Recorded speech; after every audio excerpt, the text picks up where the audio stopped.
Hey guys, what's up? Welcome back to the channel. Hope everybody's doing good out there today, and have got a really good, juicy summertime drop shot tip for you guys today.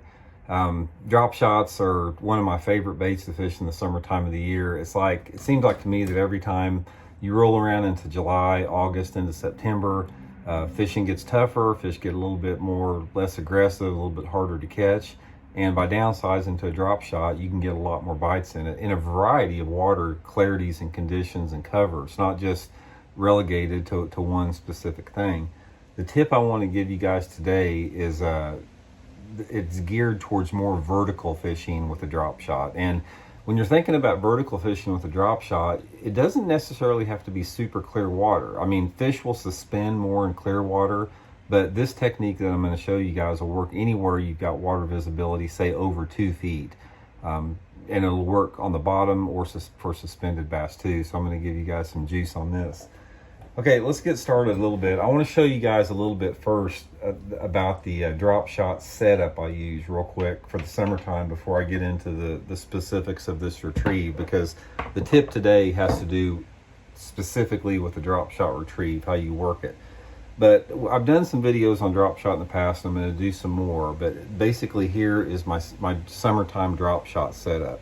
First of all, you can notice how short my leader is. In the summertime, I like a really short leader for the summertime. And a lot of different reasons for that. It has to do with, you know, the way the bait works, how I can manipulate it, just the personality of the fish and how deep I'm fishing it. But I normally go with like a 3 to 4 inch leader off of it in the summertime. And I've learned a lot about drop shot leader length fishing with Aaron Martins over the years. And most people tie a traditional like a 2 foot leader. But one of the things that will help you guys in the summertime is throw a short leader. And another thing that's going to help you guys is the bait. Guys, this right here, if you're not throwing this Megabass Hazendong shad, you're missing out. This thing's basically like using a live minnow on your bait. I get so many bites in the summertime of the year on this Hazendong shad. I'm going to include the Baitworks link here in the description. They're available at Baitworks. You can order them there. Also a great way to help the channel out if you'd like to order some. But this little Hazendong shad in the summertime, when those fish are keying in on minnows and small shad, is deadly. Because right now, guys, we've had a couple shad spawns in most all the lakes around the country, and this is the size of most of the shad in the lake right now. When you're talking about July, you got a lot of 1.5 to 2 inch shad in the lake. This is the perfect size for that, and so this is sort of my setup for it. So anyway, let's talk about the big secret here that I learned from crappie fishing. I'm going to tell you a little background about it.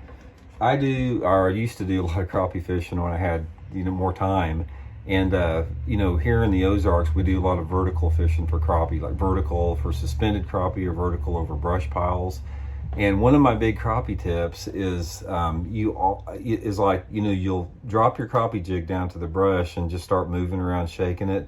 I found out that I get a ton more bites. I mean, like, it's not even close if I just start slowly reeling that bait up without moving it.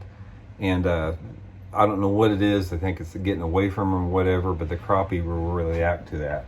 And that's the same thing what I want to show you guys here with the drop shot. Now, most people, when they're working a drop shot, they're just, they're shaking their, let me see if I can get the camera down a little bit here. They're just shaking the rod tip, twitching it like that, or just, trying to shake it vertical when you're vertical fishing. But guys, I'm telling you right now, is once you get over the area that you're fishing vertical, it could be off the edge of a drop on a point side or end. It could be over around a vertical around a dock. It could be around a bridge piling. It could be around over the top of suspended treetops, whatever. But when you're in a situation where you're vertical or even like at a 45-degree angle, don't shake it anymore. Just start slowly reeling the bait, just barely moving it like that where it's coming up, and maybe stop it for just a second and then reel it up just a little bit more, maybe 5 or 6 cranks with the handle like that.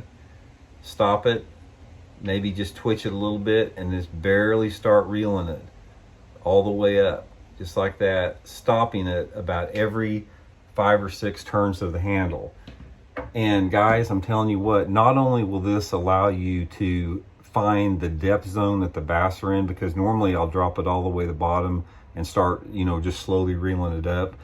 But I've caught bass from anywhere but between the time the bait hits the bottom to up if it's 5 feet underneath the boat. A lot of times these bass will study these drop shots and they won't bite them if you just sit there and shake it in the same water depth and water column. But when you start slowly reeling it, I mean, I'm talking barely reeling it. I'm not talking about reeling it where it's coming up, you know, consistently. I'm talking about where it's just barely moving up, just like that. Then you stop it, maybe twitch it just a little bit, barely move it up. They just can't resist it. And I catch so many bass, you know, all the lakes around here in the Ozarks with it. It's just been a killer technique for me. So anyway, guys, that's just a short tip for today. It's one of those deals that if you're in the boat with somebody, you might catch 10 fish to their 2 or 3 by doing this technique. But just try it. Get your drop shot, get you a Hazendong shad on there, get you a short leader on there. I usually use between a 1/4 and a 3/8 ounce sinker in the summertime, because, you know, it allows me to fish more efficiently. I'm not concerned about the drop rate. I'm concerned about the rise rate, so I can control it good. 3/8 ounce sinker, Hazendong shad. I've got the G Finesse Gamakatsu #1 drop shot hook, nano coated on there.